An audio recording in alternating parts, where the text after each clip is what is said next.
दिल में हो तुम, आँखों में तुम, बोलो तुम्हें कैसे चाहूं। झूठ बोलते हुए शर्म नहीं आती? घाट घाट का पानी पीती है और नाम लगाती है मेरा। इसका नाम है सीमा, मगर दुनिया के लोग इसे रंडी कहते हैं। आमतौर पर ऐसा माना जाता है कि अध्यात्म मानव समाज की एक ऐसी जीवन शैली है जिसे हर कोई फॉलो कर सकता है, मगर आध्यात्मिक गुरु ओशो इस बात से इत्तेफाक नहीं रखते थे। उनका मानना था कि सिर्फ अमीर लोग ही अध्यात्म को प्राप्त कर सकते हैं, जबकि गरीब की आवश्यकता उसे ऐसा करने से रोक देती है। इसलिए यही कारण है कि ओशो के फॉलोअर्स में एलिट क्लास के लोग ज्यादा हुए।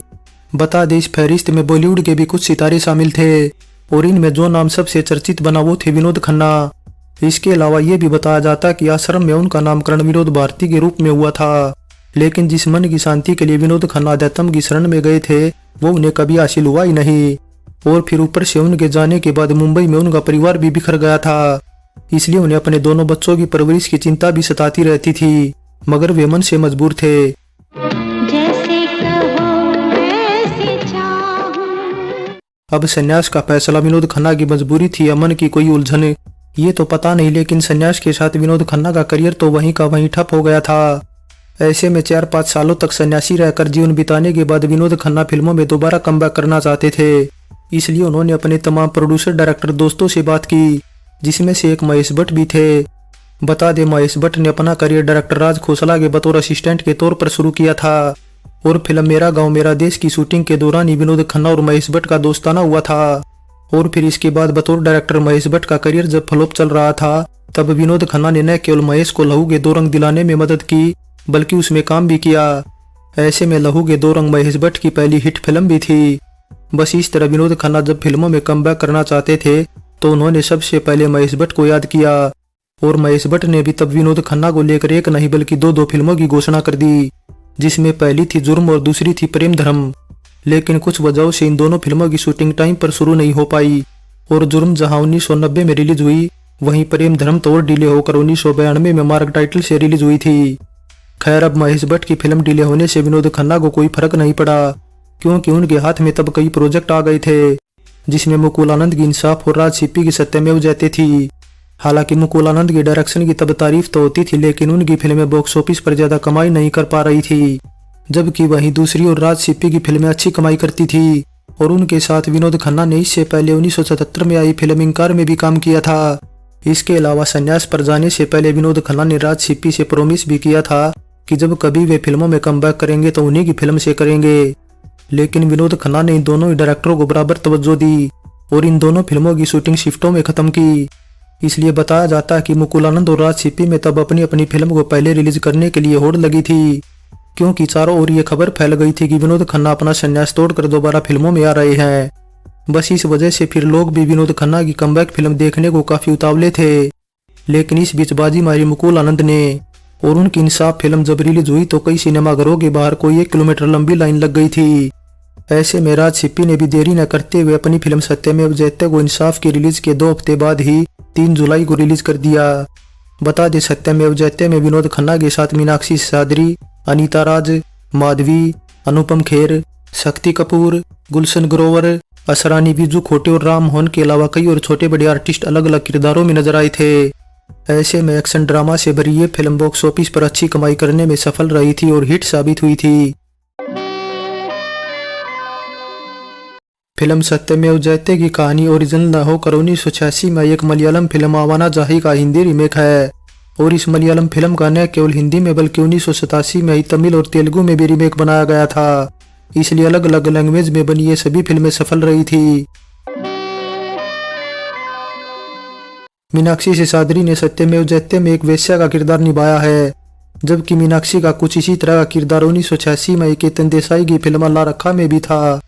वैसे सत्यमेव जयते में एक नहीं बल्कि 3 हीरोइनें थी, जिनमें मीनाक्षी सिसाद्री के अलावा अनीता राज और माधवी थी, और इन तीनों हीरोइनों में सबसे ज्यादा बड़ा और इम्पोर्टेंट रोल माधवी का था। दरअसल बता दें, अनीता राज जहां विनोद खन्ना की एक्स गर्लफ्रेंड होती है, लेकिन बाद में उनकी शादी अनुपम खेर से हो जाती है, जिसके बाद मीनाक्षी सिसाद्री विनोद खन्ना के करीब आ जाती है और दोनों में प्यार हो जाता है। वहीं माधवी अपने भाई की मौत का जिम्मेदार विनोद खन्ना को मानती है। वैसे शुरुआत में अनीता राज और माधवी के रोल के लिए राज सिप्पी की पहली पसंद हेमा मालिनी और टीना मुनीम थी, लेकिन एक ही शेड्यूल में शूटिंग होने के चलते हेमा मालिनी रोल नहीं निभा पाती और उनकी जगह माधवी ने रोल निभाया। वहीं टीना मुनीम तब अपनी शादी को लेकर सीरियस थी, इसलिए उन्होंने करने से इनकार कर दिया। बस फिर इस तरह उनकी जगह अनीता राज की फिल्म में एंट्री हो गई। वैसे तीनों हीरोइनों में अनीता राज इकलौती ऐसी थी जिनका विनोद खन्ना के साथ दिल में हो तुम आंखों में हो तुम जैसा रोमांटिक गाना फिल्माया गया था। अब सत्यमेव जयते टाइटल से 2012 में जहां आमिर खान ने एक टॉक शो होस्ट किया था, वहीं 2018 में तो सत्यमेव जयते टाइटल से ही फिल्म रिलीज हुई थी, जिसमें जान अब्राहम मेन भूमिका में थे। वैसे इसके बाद सत्यमेव जयते 2 भी आई थी, जो कि 2021 में रिलीज हुई थी। मीनाक्षी सिसाद्री ने अपने एक इंटरव्यू में विनोद खन्ना को लेकर बताया कि उनका विनोद खन्ना के साथ अच्छा तालमेल हुआ करता था और यहाँ तक कि मीनाक्षी उन्हें एक सिंपल, शांत और शर्मिला इंसान मानती थी। इसके अलावा मीनाक्षी आगे बताती है कि विनोद खन्ना सभी लोगों को साथ लेकर चलने वाले इंसान थे, लेकिन विनोद खन्ना को लेकर इससे भी ज्यादा दिलचस्प बात मीनाक्षी सिसाद्री ने यह बताई कि अक्सर लंच के दौरान विनोद खन्ना अडल्ट चुटकुले सुनाकर उनका खूब मनोरंजन किया करते थे। दरअसल बता दे, विनोद खन्ना के साथ मीनाक्षी सिसाद्री की सत्यमेव जयते पहली फिल्म थी और इसके बाद दोनों ने महादेव, जुर्म, पुलिस और मुजरिम, हम शकल और क्षत्रिय जैसी फिल्मों में साथ काम किया था। अब विनोद मेहरा का सत्यमेव जयते में कोई खास बड़ा रोल नहीं था और ये विनोद खन्ना के साथ उनकी लास्ट फिल्म भी थी, लेकिन देखा जाए तो विनोद खन्ना की तरह विनोद मेहरा की पर्सनल लाइफ भी काफी उथल पुथल वाली रही थी, क्योंकि दरअसल विनोद मेहरा की पहली शादी मीना बोरसा से 1974 में हुई थी और 1978 में दोनों का तलाक हो गया, जिसके बाद विनोद मेहरा की 1980 में बिंदिया गोस्वामी से शादी हुई, लेकिन 84 में तलाक हो गया। यानी हर 4 साल में विनोद मेहरा का तलाक हुआ, लेकिन शादी करने से विनोद मेहरा फिर भी नहीं माने और 1987 में जब सत्यमेव जयते रिलीज हुई, इसी साल उन्होंने किरण से शादी कर ली, जिसके बाद दोनों के 2 बच्चे हुए, रोहन मेहरा और सोनिया मेहरा। लेकिन इस बार शादी के 4 साल पूरे होने से पहले ही 30 अक्टूबर 1990 को विनोद मेहरा की मौत हो गई। 1987 में विनोद खन्ना के कमबैक को लेकर डायरेक्टर राज सिप्पी और मुकुल आनंद के बीच काफी खींचतान चल रही थी, क्योंकि दोनों ही डायरेक्टर अपनी फिल्म को पहले रिलीज करना चाहते थे। लेकिन इस दौरान विनोद खन्ना समेत शक्ति कपूर ऐसे थे जो दोनों फिल्मों का हिस्सा थे और यहाँ तक कि शक्ति कपूर को विनोद खन्ना के साथ फिरोज खान की 1980 में आई कुर्बानी में बेहद पसंद किया गया था। इसलिए राज सिप्पी ने सत्यमेव जयते में भी शक्ति कपूर को मेन खलनायक के रोल में साइन किया था, जबकि वहीं इसके उलट मुकुल आनंद की इंसाफ में शक्ति कपूर पुलिस अफसर के पॉजिटिव कैरेक्टर में कॉमेडी करते हुए नजर आए थे। सत्यमेव जयते में संगीत दिया बप्पी लहरी ने, वहीं गाने लिखने का काम किया फारूक केसर ने, जिनके लिखे केवल 4 गाने ही रखे गए हैं ऑडियो एल्बम में। दे रही है दुआएं ये बहना तेरी, ये बहना तेरी, लैला मेरा तू चल है। अब इस फिल्म के 4 गानों में से केवल एक गाना दिल में हो तुम आंखों में हो तुम सबसे ज्यादा पसंद किया गया था, जिसे आज भी जब हम सुनते हैं तो मन गुनगुनाने लग जाता है। वैसे यहाँ एक इम्पोर्टेंट जानकारी ये भी दे दे कि ये गाना दरअसल एक बंगाली फिल्म अमर संगी के इस गाने का हिंदी वर्जन है। चिरदिनी तुम्हें जे सत्यमेव जयते की कामयाबी और विनोद खन्ना के करियर को देखते हुए राज सिप्पी ने इसके बाद अपनी अगली फिल्म महादेव में भी विनोद खन्ना को ही कास्ट किया था। बता दें, इस फिल्म में भी विनोद खन्ना पुलिस अफसर के किरदार में थे और उनका नाम भी अर्जुन सिंह ही होता है।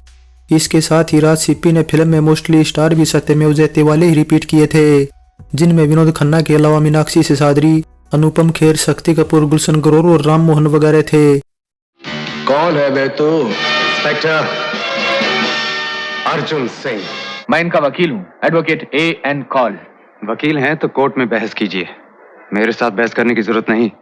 फाइनली राज सिप्पी अपने समय के एक अच्छे कमर्शियल डायरेक्टर के तौर पर जाने जाते थे, जिसमें इंकार, सत्ते पे सत्ता, अंदर बाहर, लोहा, थानेदार और सत्यमेव जयते जैसी फिल्में न केवल अच्छी बनी थी बल्कि इन्हें लोग बार बार देखना भी पसंद करते हैं। अब फिल्म सत्यमेव जयते की न केवल कास्ट दमदार है बल्कि इसकी कहानी और सभी का अभिनय भी अच्छा है, जिसमें विनोद खन्ना तो एक ऐसे ईमानदार पुलिस अफसर के किरदार में भी होते हैं जिसे खराब सिस्टम से तो लड़ना ही पड़ता है, साथ ही वे अपने पास्ट और फिर लव स्टोरी से भी जूझते नजर आते हैं। इसलिए दमदार अभिनय के चलते क्रिटिक्स की तरफ से भी विनोद खन्ना को खूब वाहवाही मिली थी। और यहाँ तक कि वापसी के बाद एक बार फिर भी अमिताभ बच्चन के बाद सबसे ज्यादा फीस लेने वाले एक्टर बन गए थे। वैसे बताया जाता है कि विनोद खन्ना ने इंसाफ और सत्यमेव जयते दोनों ही फिल्मों के लिए 12-12 लाख रुपए फीस ली थी और इनकी कामयाबी के बाद उन्होंने एकदम से अपनी फीस बढ़ाकर 30-35 लाख रुपए कर दी थी। जबकि वहीं दूसरी ओर अमिताभ एक फिल्म के लिए 80 लाख रुपए फीस लेते थे। सो सत्यमेव जयते फिल्म पर हमारी ये पेशकश कैसी लगी नीचे कमेंट कर बताएं। अच्छी लगी है तो लाइक करें और चैनल को सब्सक्राइब करें। सो चलते हैं, फिर मिलेंगे एक और नई वीडियो के साथ।